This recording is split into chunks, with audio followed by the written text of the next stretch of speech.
아멘. 오늘 이제 오랜만에 우리가 이렇게 모여서 예배당에 드리는데 옆 사람과 한번 인사 먼저 나눕시다. 반갑습니다. 사랑합니다. 축복합니다. 어려운 시기를 우리가 보내고 있는데요. 이럴 때일수록 신앙이 흔들릴 가능성이 있습니다. 작은 것 하나라도 마음에 걸리면 쉽게 신앙이 흔들리고, 또 작은 소리 하나가 내 안에서는 태풍으로 들려서 내 마음을 뒤집어 놓을 때가 있습니다. 그럴 때 누구든지 보이는 모습은 흔들리는 모습이죠. 우리가 신앙에 굳건히 서야 되는데 그게 잘 되지 않아요. 인간의 마음이라는 것은 그렇게 자기 마음대로 조절할 수 있는 것이 아닙니다.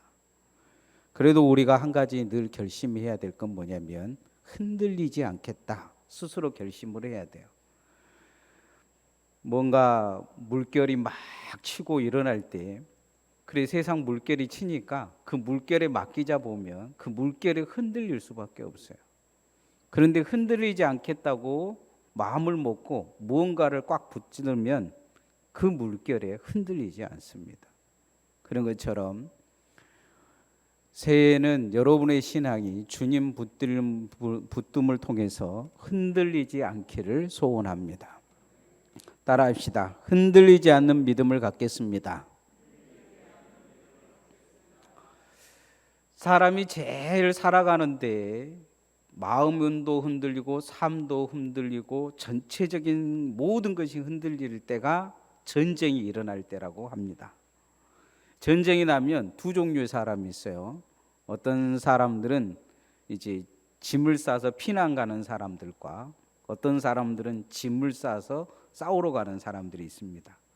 여러분 같으면 어쩌겠습니까? 우리는 군인이 아니기 때문에 대부분의 사람들은 짐을 싸서 아마 피난 갈 준비를 할 것입니다. 이스라엘과 중동이 한번 전쟁이 일어난 적이 있습니다. 전쟁이 일어났다는 소식을 듣고 미국에 있는 유학생들이, 이스라엘의 유학생들은 짐을 싸서 고국으로 돌아가서 전쟁 준비를 하고, 아랍의 이런 중동에 있는 유학생들은 혹시나 국가에서 자기들을 부를까 싶어가지고 짐을 싸서 저기 미국에 있는 시골의 여간방으로 다 떠나갔다고 합니다. 전쟁이 나면 이런 전쟁을 하면 누가 이기겠습니까? 50개 국가가 이스라엘 하나를 이기지 못하고 졌습니다. 이유는 모든 사람들이 전쟁에서 이기겠다, 흔들리지 않았기 때문이죠. 그런데 50개 국가의 젊은이들은 흔들흔들 해버립니다. 혹시나 죽을까, 국가가 자신을 부를까 하면서 흔들려서 결국은 시나이 반도도 뺏기고, 이 이집트는 아주 심각한 위기의 나라까지 접어들게 되는 것을 볼 수가 있습니다. 한 여론조사를 보면 코로나를 통해서 한국 교인들의 신앙이 흔들릴 것인가 흔들리지 않을 것인가, 이걸 여론조사를 했는데 어마어마하게 흔들리고 있다는 여론조사가 나왔습니다. 코로나가 끝나면 교회를 나올 거냐 그랬을 때 대부분 교회를 나올 거라고는 이야기했지만 현 시점에서 흔들리는 모습들이 나오는 것을 볼 수가 있습니다. 이유는 교회가 지탄의 대상이 되고 있기 때문입니다. 교회가 본이 되지 못하기도 하고, 가장 교회가 지금 욕을 얻어먹고 있는 단체가 되기도 합니다.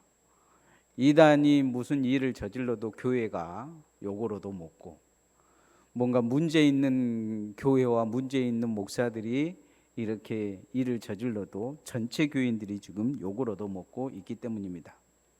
그래서 흔들리는 거죠. 신앙의 회의를 느끼는 것입니다. 내가 진짜 하나님을 믿어야 될 것인가 말거야 될 것인가, 여기까지 흔들리는 모습을 볼 수가 있습니다. 그런데 사람이라면 누구든지 흔들릴 수 있습니다. 성경에 보면 믿음이 있는 사람들도 흔들립니다. 심지어 예수님도 흔들리셨습니다. 십자가 앞에 놓고 겟세마네 동산에서 주님은 하나님께 그렇게 기도합니다. 이 잔을 옮길만 하면 옮겨달라. 내가 지기에 감당하기 힘들다는 이야기죠. 그러나 주님 뜻대로 주님 원하시는 대로 하시라면서 거기에서 흔들리지 않는 결심을 하는 것을 볼 수가 있습니다. 베드로도 주님이 내가 나를 3번 부인할 거다 해야 하지만 그렇게 결심을 합니다. 나는 절대 주님 배신하지 않겠다 하고 결심하면서 주님께 약속하죠. 절대 배신하지 않겠다. 그러나 주님이 드라이브론이라는 대제사장의 뜰에서 신문 받으실 때 그는 3번 주님을 부인합니다. 심지어 주님께 그 욕에 가까운 수준의 이야기도 합니다. 누구든지 흔들릴 수 있다는 것입니다. 그러나 흔들리는 그 순간 흔들리지 않고 다시 굳건히 서는 사람들의 특징이 있습니다. 그것은 그 순간 하나님을 바라보는 것입니다. 하나님을 바라보는 신앙이 우리에게 다시 바로 세워져야 됩니다.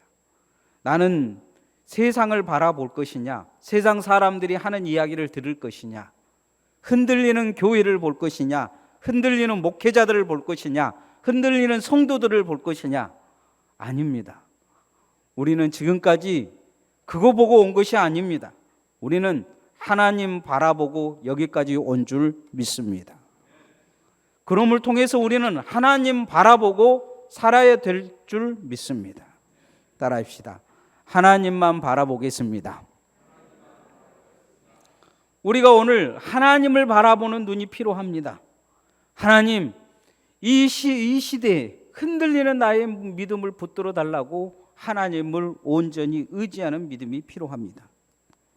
사막에 사는 방울뱀이 다람쥐를 쉽게 잡는 법이 있다고 해요.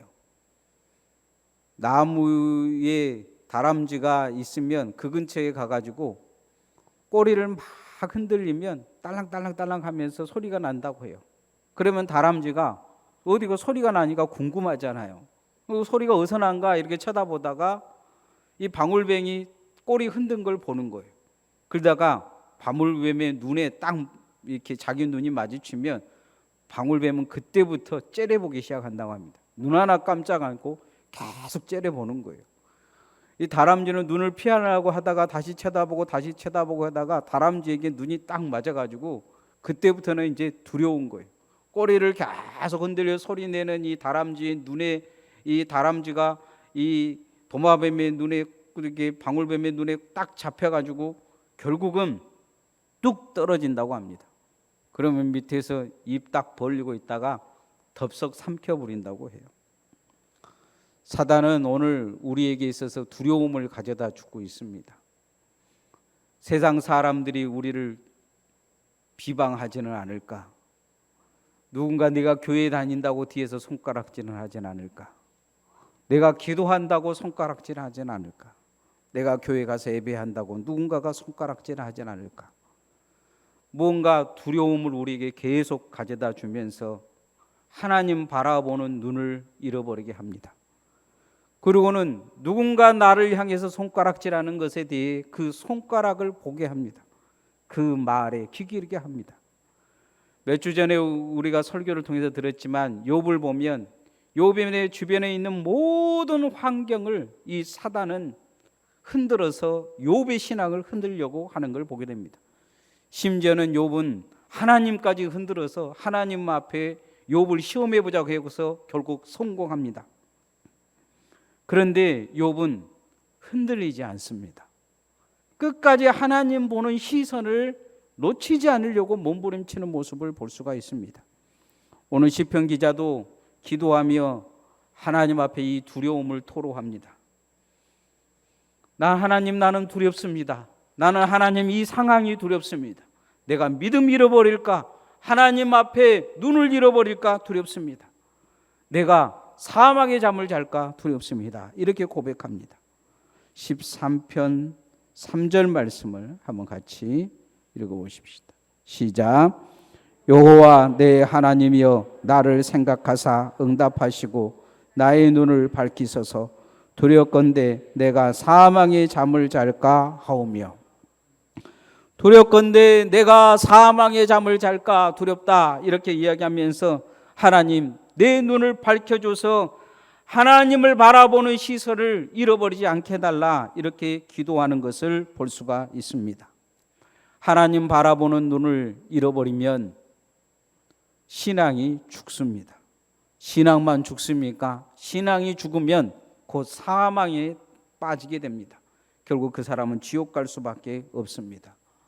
사단은 오늘날 우리의 환경에 대해서 자꾸 만들고 부추기고 우리에게 더 크게 들리게 하는 이유가 있습니다. 그건 딱 한 가지입니다. 신앙을 흔들어 보려고 하는 것입니다. 신앙을 흔들어 버리면 첫 번째 예배가 죽습니다. 두 번째 기도하는 게 죽습니다. 세 번째 말씀을 귀하게 듣지 않습니다. 말씀이 들리기보다는 말씀을 들을 때 더 마음속에 분이 나고 화가 나고 불평이 나게 합니다. 그의 삶 속에 그를 비난하는 소식이 더 가까이 들립니다.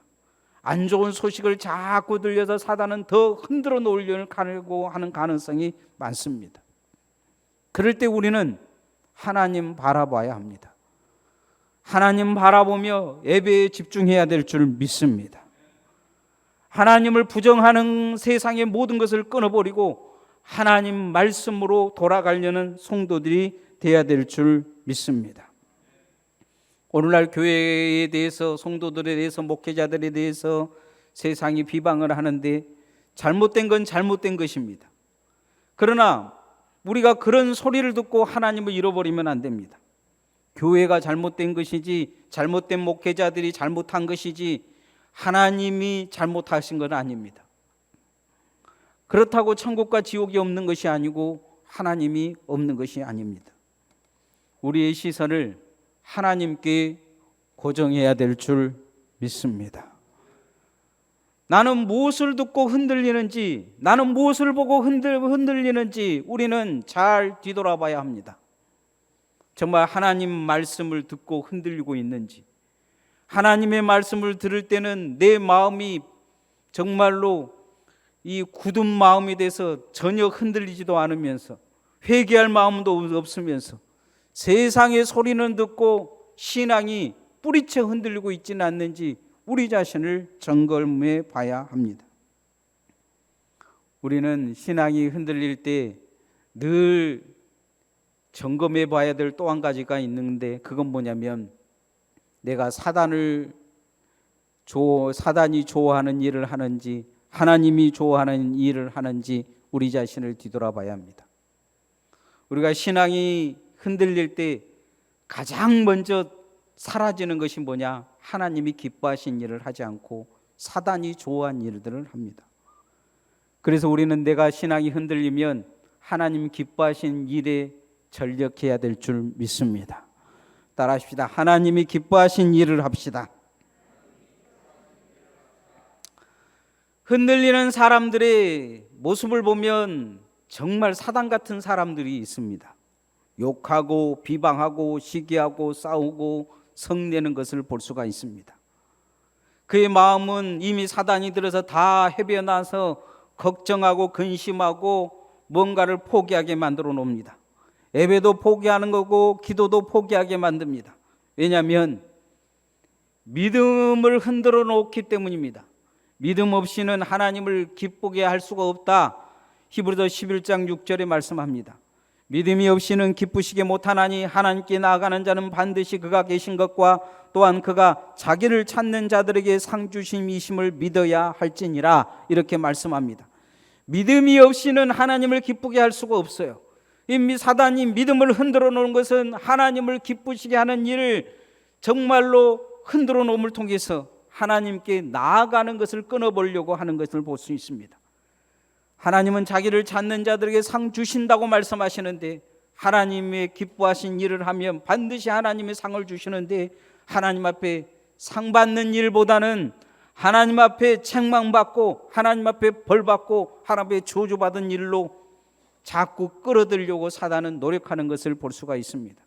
아담과 하와가 그렇게 사단의 계략에 빠진 것처럼 오늘날 우리가 하나님의 기뻐하신 일을 잃어버리면 사단의 계략에 빠지게 될 것입니다.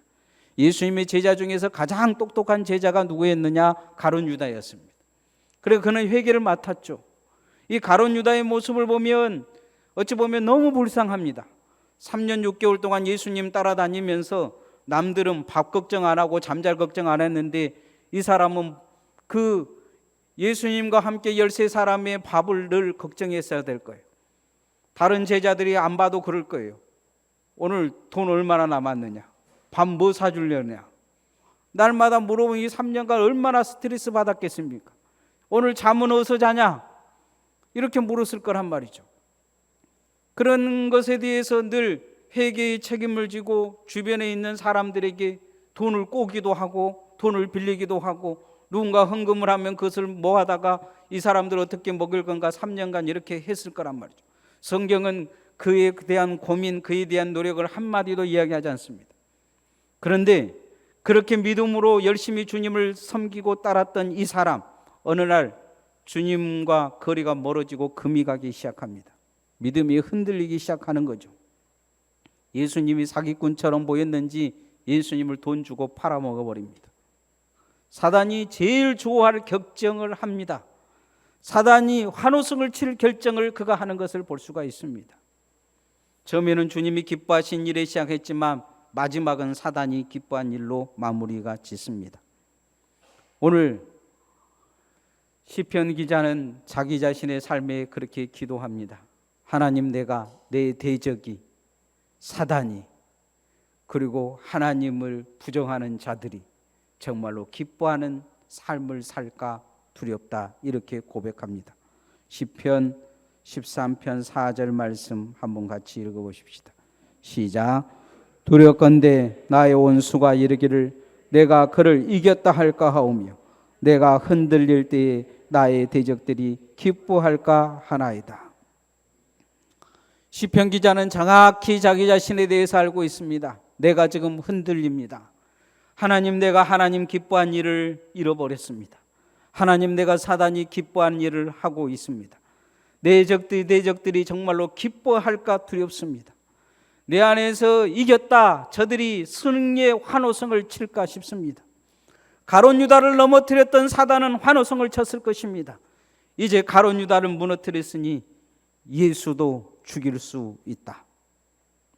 오늘 우리도 가룟 유다 같이 우리도 무너질 수 있다는 두려움을 가져야 될 줄 믿습니다.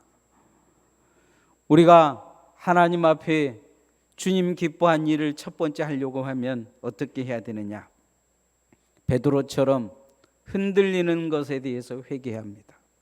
하나님, 나는 흔들립니다. 베드로도 예수님 3번 부인했지만 철저히 회개했습니다. 그는 나중에 닭이 3번 울면 새벽같이 일어나서 무릎을 꿇고 회개하며 기도했다고 합니다. 하나님으로부터 떨어진 것을 회개하고 다시 하나님 앞에 기뻐하는 삶을 살려고 그가 결단했던 것처럼 우리도 하나님 앞에 주님 기뻐하시는 일에 전력하고 그렇게 살기로 한 해 동안 결단하시기를 소원합니다. 주님이 무엇을 통해서 나를 기뻐하실까? 이것에 집중해야 합니다. 여러분, 주변에 있는 모든 것들이 잘못 내게 들리고 잘못 생각되어진다면 그것은 사단이 나의 믿음에 이미 영향을 미치고 있는 것입니다. 그리고 주님의 기뻐한 일들이 사라지고 사단이 기뻐한 일들이 넘쳐나게 될 것입니다. 누군가를 미워하고 증오하고 또 교회를 사랑하는 마음보다는 교회의 비판적인 생각들을 더 많이 부어넣어서 내 생각을 흩어놓고 주님에게서 멀어지게 할 것입니다. 믿음의 행동은 전혀 나타나지 아니하고 사단의 행동이 내 안에서 나타날 가능성이 많습니다. 그래서 우리는 그때 다시 결심해야 합니다. 내가 주님 기뻐한 일을 하겠습니다. 여러분, 주님이 기뻐하는 주님의 성도들 되어지기를 소원합니다.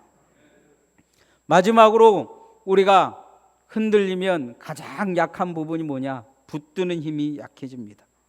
교회를 붙드는 힘도 약해지고 예배를 붙드는 힘도 약해지고 기도를 붙드는 힘도 약해지며 말씀 붙드는 힘이 약해집니다. 어떻게 하든지 꽉 붙들려고 애를 써야 합니다. 여러분, 믿음이 흔들리는 것은 생명의 신앙과 관계가 있습니다. 놓치면 죽습니다. 여러분 큰 아파트에서 떨어지는데 누군가 여러분의 손을 꽉 잡고 잡아줬다면 아마 절대 그 손을 놓지 않을 것입니다. 놓치면 죽기 때문입니다. 신앙도 마찬가지입니다. 오늘 손을 놓아버리면 그 사람은 지옥 갑니다. 흔들릴 때 주님 손을 굳게 잡아야 될 줄 믿습니다. 따라합시다. 주님 손을 굳게 잡겠습니다. 사람들의 이 대표적인 모습을 보면 흔들릴 때 지금까지 굳게 잡았던 것들이 다 놓쳐집니다. 예배도 그러고 기도도 그러고 그런 모습을 보여줍니다. 예수님께서 갈릴리 바다를 배 없이 걸어가시는데 제자들이 멀리서 이렇게 보고 있는데 막 폭풍이 치고 제자들이 죽을 위기가 놓이는데 멀리서 예수님이 걸어오신 모습을 보고 유령인 줄 알았습니다. 깜짝 놀려가지고 이제 죽을 위기에도 보이는데 유령이 보이니까 얼마나 놀랬겠습니까? 가까이 보니까 예수님인 거예요. 베드로가 욕심을 냅니다. 물 위로 걸어오신 주님을 보고 나도 주님처럼 걷게 해달라고 해서 베드로가 정말 물 위로 걸었습니다. 조금 걷다 보니까 베드로가 물결이 막 치니까 겁이 나니까 믿음이 사라져버린 거예요. 다시 푹 빠져버립니다. 죽겠다고 아우성을 치니까 주님 손을 딱 내미셔서 내 손 잡으라니까 다시 손 잡고 물 위로 올라섭니다. 그리고 걸어서 배 위에 올라서는 모습을 볼 수가 있습니다. 주님 손을 붙잡을 때 물 위로 다시 걸을 수 있었습니다. 우리도 베드로를 보면서 왜 저렇게 믿음이 없을까 그러지만 여러분을 베드로처럼 정말로 물 위에다가 그렇게 걸쳐놓고 막 폭풍이 치고 그러면 안 빠질 사람들이 몇 사람 없을 거예요. 그러나 대부분의 사람들이 다 빠지지만 그때 주님 손 붙잡으면 다시 일어설 수 있다는 것은 누구나 알 수 있는 것입니다. 흔들린 세상을 바라보면 누구나 무너질 수 있습니다. 누구나 흔들릴 수 있어요. 흔들리는 교인들을 바라보고 흔들리는 교회 바라보면 흔들릴 수 있습니다. 그러나 그럴 때 내 손을 잡으라고 내미시는 주님의 손을 굳게 잡기를 소원합니다. 주님께 딱 붙어 있어야 됩니다. 그래야 하나님 앞에 정말로 우리가 흔들리지 아니하고 마지막까지 견딜 수 있습니다. 주님이 그래서 그렇게 말씀하셨어요. 끝까지 견디는 자는 구원을 받을 것이다. 우리도 절대적으로 주를 의지하는 신앙이 있어야 됩니다. 오늘 시편 기자는 그렇게 고백합니다. 내가 절대적으로 주를 의지합니다. 주님이 마지막 나를 구원하신 것을 기뻐합니다. 시편 13편 5절 말씀 한번 같이 읽어보십시다. 시작. 나는 오직 주의 사랑을 의지하여 싸우니 나의 마음은 주의 구원을 기뻐하리이다. 나는 주를 의지한다는 거예요. 주님이 나를 사랑하는 것이, 주님이 나를 놓치지 않을 것이, 주님이 나를 붙들어 주실 것을 나는 의지한다. 이렇게 말하고 있는 것을 볼 수가 있습니다. 나를 구원하실 거라는 거죠. 나를 버리지 않으실 거라는 거죠. 우리도 이 시대에 절대적으로 주님 손을 붙잡고 주님 의지해야 될 줄 믿습니다. 야고보서 1장 6절에 7절에 보면 이런 말씀이 있습니다. 그러나 그는 믿음으로 구하고 조금 더 흔들리지 말지어다. 흔들리는 자는 마치 바람에 밀려 요동하는 바다 물결 같으니 그 사람은 자기가 무엇을 주께 받을 줄로 생각하지 말라. 흔들리는 사람은 주님 앞에 무엇을 받을 생각을 아예 하지 말라. 이렇게 경고하고 있습니다. 고린도서 15장 58절에 그러므로 내 사랑하는 형제들아 경고하며 흔들리지 말며 항상 주의 일에 더욱 힘쓰는 자들이 되라. 이는 너희 수고가 주 안에서 헛되지 않은 줄을 알미니라. 이렇게 말씀합니다. 경고하며 흔들리지 말라. 주의 일에 힘쓰는 자들이 되라. 그러면 그 수고를 주님이 헛되지 않게 하실 거라. 이렇게 말씀하십니다. 흔들리는 신앙은 하나님의 축복을 받을 수가 없습니다. 흔들리는 신앙은 하나님의 기업이 없습니다. 흔들리는 신앙은 하나님의 나라에 가서 상급이 없습니다. 그래서 우리는 흔들리지 않기 위해 주님 굳게 붙들어야 될 줄 믿습니다. 이 시대에 어떻게든지 주님을 붙들려고 예를 써야 됩니다.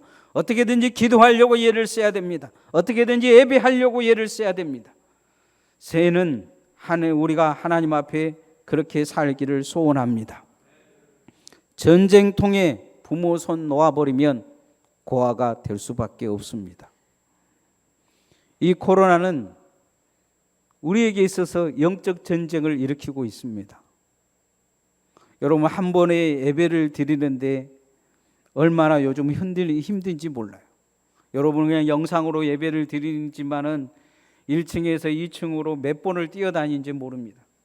전번 주에도 주일학교 예배를 드리는데 갑자기 인터넷이 끊어지는 거예요. 그래서 내가 이 목양실하고 교육관을 10번을 뛰어다녔습니다. 그리고 결국은 예배를 30분 늦췄어요. 겉으로 보기에는 잘 나가는 아름다운 백주처럼 양복 입고 앞에서 이렇게 이야기를 하고 그러지만 한 번에 예배를 드리는데 수십 번을 생각하고 주일날도 새벽부터 교육관하고 2층하고 얼마나 오르락내리락 한지를 몰라요. 영적 전쟁이죠. 안 할 수 있습니다. 포기할 수 있어요. 그러나 이 한 번의 포기가 모든 걸 포기해버리기 때문에 그럴 수 없는 것이죠. 끊임없이 우리는 전쟁을 치르고 있습니다. 여러분은 기도 안 하는 줄 모르겠지만 예배가 계속 끊어지고 힘들어지면 기도할 수밖에 없어요. 갑자기 전번 주에도 12시, 3시로 주일학교 예배를 옮겼는데 2시 30분에 인터넷이 되는 거예요. 30분간 뭐 하겠어요? 끊어지지 않기 위해 또 기도하는 거예요. 한 번의 예배, 끊임없이 우리에게 전쟁을 치르도록 요구를 하고 있어요. 기도를 끊어버리고 예배를 끊어버리려고 계속적으로 우리를 공격하고 있어요. 우리 최성호 집사님도 계속 스트레스를 받는 이유 중에 한 가지는 뭐냐면 모든 게 정상적으로 돌아가다가 예배 시간만 되면 뭔가 틀어져요. 오늘 또 저 앞에 있는 모니터가 나가버렸어요. 한 번의 예배, 우리가 뭔가 제대로 드리려고 예술고 뭔가 노력하고 잘 준비하려고 하면 할수록 더 힘들어요. 더 방해가 많은 것 같아요. 그러나 이것은 전쟁이에요.